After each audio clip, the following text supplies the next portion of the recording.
بسم الله الرحمن الرحيم. سبحان الذي أسرى بعبده ليلا من المسجد الحرام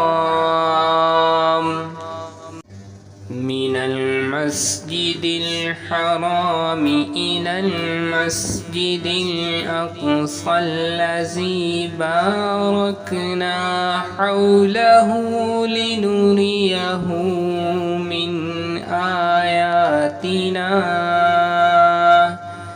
إنه هو السميع البصير۔ شروع اللہ کا نام لے کر جو بڑا مہربان نہایت رحم والا ہے۔ وہ قادر مطلق جو ہر خامی سے پاک ہے، ایک رات اپنے بندے کو مسجد حرام یعنی خانہ کعبہ سے مسجد اقصی یعنی بیت المقدس تک، جس کے چاروں طرف ہم نے برکتیں رکھی ہیں، لے گیا تاکہ ہم اسے اپنی قدرت کی نشانیاں دکھائیں۔ بے شک وہ سننے والا ہے، دیکھنے والا ہے۔ دوستو، شب معراج ایک ایسا عظیم معجزہ ہے جو آج سے پہلے کسی نبی کو نہیں دیا گیا، لیکن ہمارے پیارے نبی حضرت محمد مصطفیٰ صلی اللہ علیہ وآلہ وسلم کو اس عظیم معجزے سے نوازا گیا۔ ہر نبی کی اپنی فضیلت ہوتی ہے، لیکن ہمارے پیارے نبی صلی اللہ علیہ وآلہ وسلم کی فضیلت سب سے افضل اور اعلیٰ ہے۔ اسی لیے اللہ تعالیٰ نے اس عظیم معجزے کا مستحق نبی کریم صلی اللہ علیہ وآلہ وسلم کو ہی دیا، اور اسی شب معراج کی رات ہم پر 5 نمازوں کی فرضیت ہوئی۔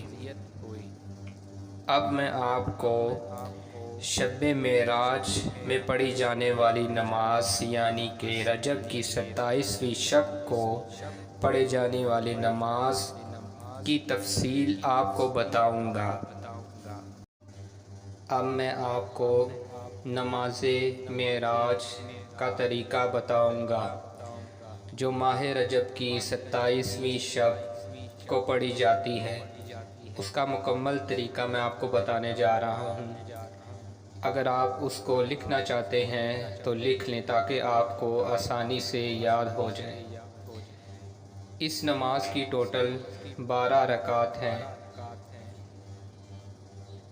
پہلی 4 رکعت میں سورہ فاتحہ کے بعد سورہ قدر 3 مرتبہ پڑھیں، پھر پہلی 4 رکعت کی آخری رکعت میں سلام کے بعد 70 مرتبہ بیٹھ کر اس تسبیح کو پڑھنا ہے: لا الہ الا اللہ الملک الحق المبین، لا الہ الا اللہ الملک الحق المبین، لا الہ الا اللہ الملک الحق المبین۔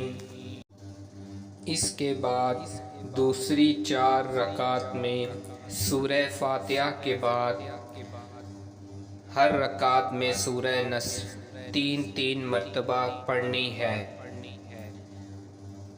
پھر آخری رکعت میں سلام کے بعد بیٹھ کر 70 مرتبہ اس تسبیح کو پڑھیں: انک قوی معین واحدی دلیل بحق ایاک نعبد و ایاک نستعین،